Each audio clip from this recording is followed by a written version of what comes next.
Right, so 2022 is done. That was the big season finale at Brands Hatch, and it was a great way to end the season. Three really good races around the Grand Prix circuit, and a new champion crowned at the end of it.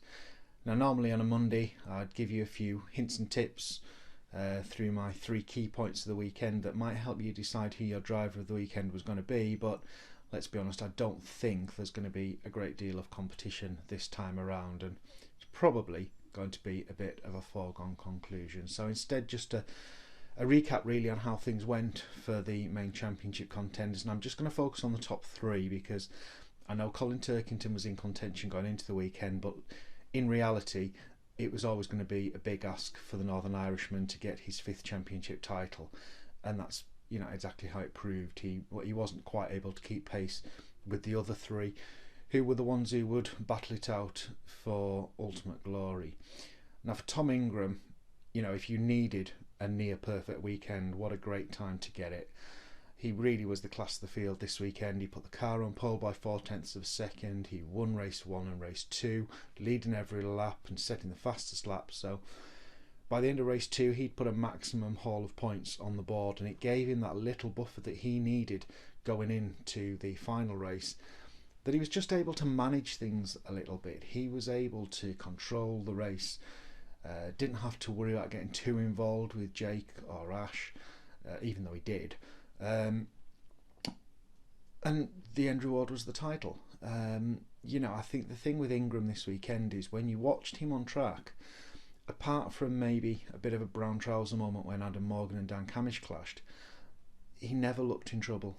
He always looked like he had it under control. He knew what he was doing. And you can't argue with the fact that he's a richly deserving champion. He won more races than anyone else this season, and he's been in contention since 2017. So to finally get that title wrapped up is great for him, and it's great for the team because at the end of the day, Accelerator's still one of the younger teams in the touring car paddock, and they've now taken a title against the likes of WSR and Team Dynamics, who've been here for years and years and years. It's not to say that the other two main contenders didn't give him a damn good fight. Huge credit to Ash Sutton.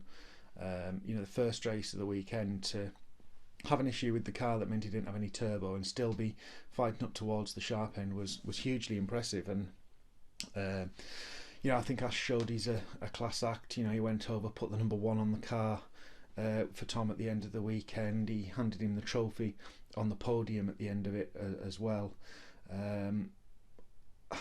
It's one of those, I think obviously Ash wanted to win the title, but he didn't seem too disappointed at the fact that it was Tom who had taken it. There's a lot of respect between the drivers at the front of the field, and I have absolutely no doubt that the way that Ash has driven in the second half of the season, he's going to come back strong next year. And he did kind of say when I went and spoke to him in the garage at the end of the day that Tom's got the title now, but it's only on loan. I want the number 1 back next season, and I think we can already look forward to a bit of a fascinating battle between those two there. And of course Jake Hill, it's been a real breakthrough season for Jake this season. He's driven with an extra level of maturity for the majority of this season. There have been times in the past when Jake's been a driver who sees a bit of a gap and he just thinks, well, I'm going for that, I'm having it, and doesn't always look at the bigger picture in terms of the championship points. That's not been the case this year. Jake's been a lot more level-headed. He's been very, very quick in that BMW. He's obviously, really comfortable in the rear-wheel drive car.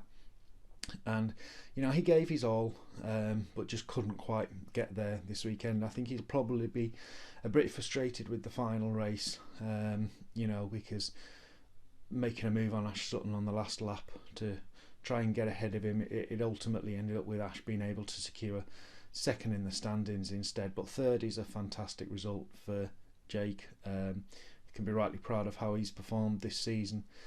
And I don't doubt that he too will be a contender when we come back in 2023 for another season.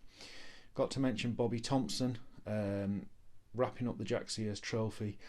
A bit of a funny one really, because I've never seen someone with such a big trophy look so dejected at the end of a weekend. But Bobby wrapped it up in race 1, but then he had issues with the car in race 2 and 3 that meant he couldn't realise the potential of the Cupra this weekend, which looked quick again. So You know, he'd like to go out and celebrate with 2 strong results after picking up the trophy, but alas, it wasn't to be. But you know, Bobby winning that title, so credit to him and Team Hard for that one. Credit to WSR. They didn't quite manage to get that overall title with Jake or Colin, but they won the manufacturer's title again.